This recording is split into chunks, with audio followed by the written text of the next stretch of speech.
Hello there, YouTube.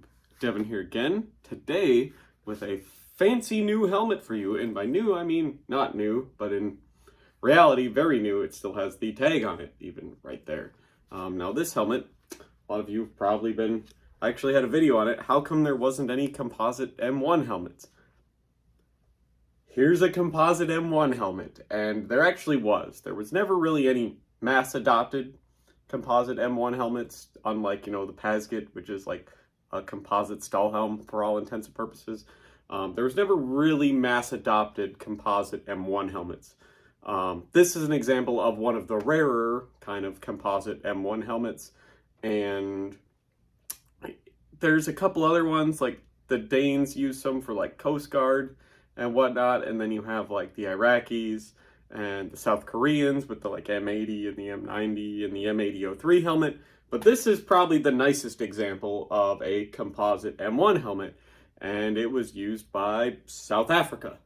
This doesn't really have a designation, but I refer to it as the M90. These helmets were purchased in not small but not large quantities by South Africa for their special forces in 1990, kind of the late 80s, early 90s basically, but you don't see them until around 1990. And it's just a plastic shell. They're, for what I could tell and what I've read, and I'm not going to cut into this one because they are kind of rare, and this one is in absolutely beautiful shape, as you can tell. It's just plastic. The shell is just a ½ inch of plastic. It's not really like a composite helmet design. It's surprisingly lightweight because of that. It's a lot lighter than a M1 helmet would be, despite being, as thick as a Pasget. It has a lot of screw holes in it for liners and chin strap assemblies and stuff. It's neat though. It works out. So it also came with a bunch of different like bales on it. It's just a weird design. It was very short-lived. The South Africans really did not like these helmets per se, so they would stick it out usually wearing the Israeli-made Orlite helmets. Maybe they got a really good deal on these or something like that, but eventually these would go away and they would all be surplused or destroyed. This one was probably never used. It's literally like brand new. So, but it was, the chin strap's kind of finicky in how it adjusts. It doesn't quite work all that well. They're made in Austria, which is cool. So they South Africa bought these from Austria. I don't know who actually made these, but we'll compare it to an Austrian M75 here actually when we take a look here at the liner. So these helmets would be short-lived, obviously. They would be replaced by fiberglass and later Kevlar Israeli Orlite helmets for use with the special forces and kind of the faster, higher speed guys in South Africa. But this was a helmet that they used for a short time, and it is a plastic M1. It's a very thick plastic M1 is really all it is. It's a neat helmet. It came with this cover on it, which is kind of just a green and kind of plum brown-ish amoeba kind of style camouflage pattern. I don't know if it's necessarily designed for this helmet, but it came on the helmet. It fits on the helmet, so it's going to stay with the helmet. But because I wasn't able to ever find a picture of one of these with that cover on it, I took it off for the video, but I figured I'd show it. So, but we'll flip the camera around now. We'll get these up here on the table. We'll take a look at them, see what the liner looks like compared to an Austrian M75, and all that other good stuff. And then we'll come around and do our normal, fit check, see how it looks being worn and stuff like that, if it bites when you go prone and whatnot. So this will be the first new video being made on the new computer that I've set everything up, so I appreciate your patience, because I don't even know if this is going to work yet at the time of filming this. I'm going to film it all, and then we're going to try to import it, and hopefully I've got everything figured out and it goes off without a hitch. So but stay tuned. We're going to flip the camera around, take a look at the liner now. Alrighty, so we're up here on the table after I finally got these things to kind of settle and sit at the right angle with the coasters underneath them. We have an Austrian M75 here on the left, and we have the South African M90 here on the right. Pretty interesting looking, huh? Which is pretty neat, I thought, because you guys know I like Austrian stuff quite a lot. They are the same size liner, The liner is pretty much the same exact construction. It is the multiple tongues, the vented front, with the perforations in it. It adjusts all exactly the same. It's, for all intents and purposes, pretty much the same exact liner. They are even the same size. So, which is really, really cool. So this one's 56 to 58, and this one is 56 to 58. You can see it in there. There's the stamp. It's nice. The chin straps are pretty much the same on the helmets. They're made out of the same material anyways, this kind of thick olive cotton canvas. They attach the same way, except the South African one only has the solid loop connector on it. As you can see, it makes full one piece, whereas if we look at the Austrian one here, which is on the back of the helmet, you can see they have one here, which is the solid loop connector, and then they have this, this is the solid loop connector, and then this one is the breakaway. Because if you look there at the tip of it, you can see there's a little chunk missing. And that allows you to, let's say you're on sentry duty or something like that, and somebody comes up behind you and grabs your helmet, which is how a lot of people would do it. You would reach around in front, and you would grab the bill of their helmet, and you would yank their head back, and you would slice their throat. This would allow your helmet to come off of your head. Your chin strap would break away, and it would just pull your helmet off of your head. So, or in the event of an explosion, there is no ventilation holes in either of these helmets, and there wasn't for a very long time, or the ventilation holes would not be substantial enough. So it would allow, in the event of a blast or something big going on nearby, where that pressure wave is coming at you, that your helmet would normally catch it and focus all of that pressure into your head, which could cause some head trauma and stuff like that you just don't need. It would allow that pressure wave to break your helmet off of your head rather than, focusing all of that pressure into your skull. So the South Africans, for some reason, did away with that. Obviously, you can see the South African one is a 3-point chin strap, but for some reason, there's also bales for a 2-point chin strap. I don't know why. Didn't come with a 2-point chin strap or anything like that.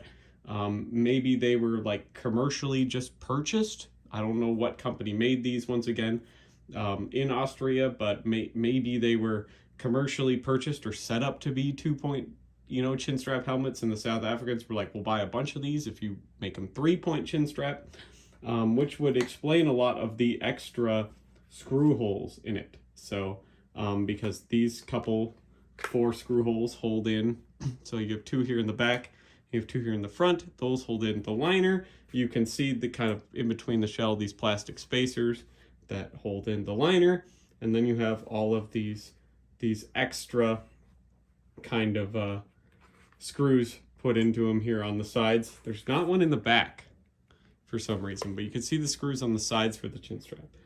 No chin strap in the back, but then you have all of these weird kind of snap ends that are, I don't know if it's just part of the rubber rim piece that goes around, because you could see the seam there where they this is rubber, by the way, a hard rubber now because it's kind of old, but you could see right here they have this kind of seam that goes over it. So I don't know if these are just to hold on the rubber rim because they don't come through the shell, or what the dealio is with that, but I presume it's to help hold on the rubber rim of the helmet. It's just a weird, odd design, but it's cool, and it's actually a very comfortable helmet. So, but other than that, you can see it's pretty much exactly the same. It adjusts for height with the drawstring, and then in the rear under the liner, there's a little kind of slider buckle, and there's a piece of webbing that runs the circumference, and you use that to kind of adjust the girth of the liner. So, but as you can see, they're very, very similar in almost every single way, except for what they're made out of.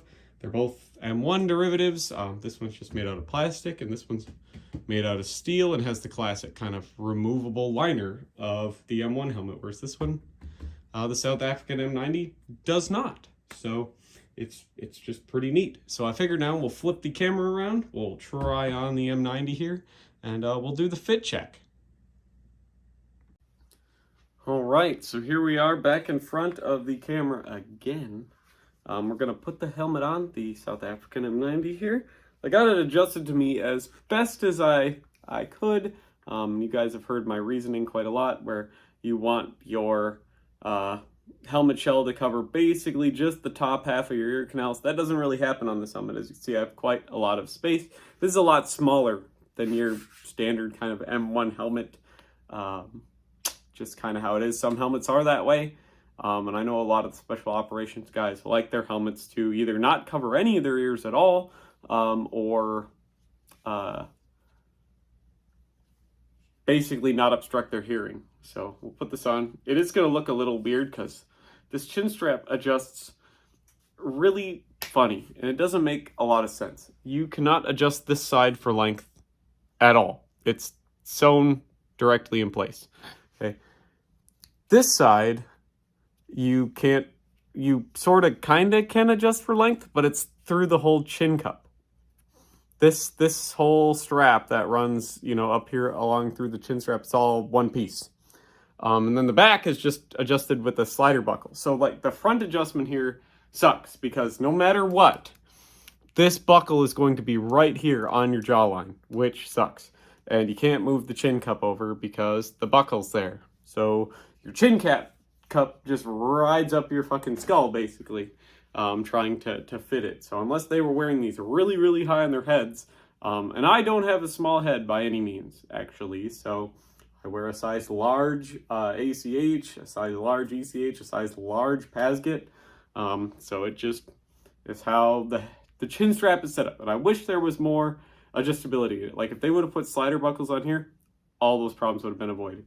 And the other thing is that this rear chin strap isn't connected to anything. It could just slide up both of these straps all the way, which kind of, again, leads me to believe that this was initially, because of the bales, a 2-point chin strap design, and then they converted it to a 3-point chin strap for South Africa. Or South Africa did it themselves, because it seems kind of like a hurried, rushed job. It's not a super comfortable or easy to use chin strap system. It's not that comfortable, as you can see. This is just how they decided to have it. I think it probably contributed to the fact that the helmet wasn't well liked, which is unfortunate. Another thing you might be able to notice is these two buckles are in the same spot, okay? But the screws for the liner are off kilter. This one is much closer to this chin strap screw than this one is. So they just threw the liner into the shell. It doesn't really affect the helmet in any way. It just doesn't look as good. It seems kind of rushed, And the shell is just plastic. There's not really any ballistic protection in here at all. It's plastic. That's all this helmet is. So, or if there is some fiber in there, it's probably just plastic. But it feels like it's just a solid plastic shell, basically. Kind of what it feels like. So, but anyways, this is the South African M90 helmet, or Special Operations helmet, from the front. This is it from the right side profile. This is it, move my hoodie out of the way, from the rear profile. And then obviously from the rear profile, when I look up, it's going to simulate going prone. I actually kind of like doing this with a hoodie on, because it kind of simulates the fact that I would have kind of bulkier clothes like winter gear, or like a vest on or something. And so if the helmet shell or the chin strap kind of interferes with this, I'll feel it a lot more, which means the helmet's not really ready for all seasons or all environments or anything, or potentially could injure you. So if I look up as high as I can, there's not really any bite. I can feel the shell kind of hit my hoodie just a little bit, but it's not like, the shell's not directly hitting me. It's just kind of lightly touching my hoodie. So there isn't any bite. Which is not unexpected from this helmet, because it does sit so high on the head, and the chin strap is, very, very high. It leaves you a lot of space here, so it's not going to dig into the back of your neck, so, which is kind of nice. And then this is it from the left side profile.